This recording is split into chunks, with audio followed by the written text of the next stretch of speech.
भिंडियाँ ये देखेंगे।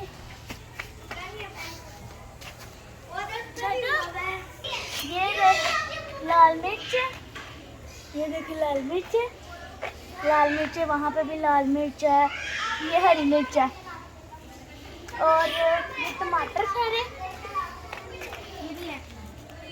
ये रहे करेले छोटे छोटे हैं अभी, वो नीचे ये सारे नींबू और पुदीना साथ में धनिया वगैरह।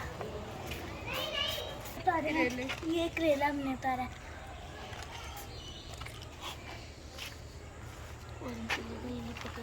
वो मिर्चें और न्याज़बो।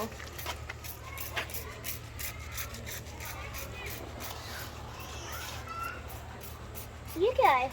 न्याज़बो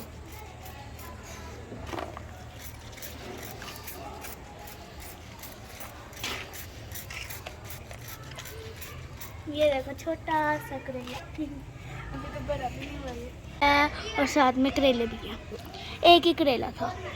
भिंडियाँ आज हम बनाएंगे। पुप्पो उतारी जा रही हैं वाइट वाली, बड़े कांटे हैं उस पे। पुप्पो अपने अंदर भी करती हैं। पुप्पो को भी कांटे चुभ रहे हैं। लो हम ग्रोसरिंग कर रहे हैं।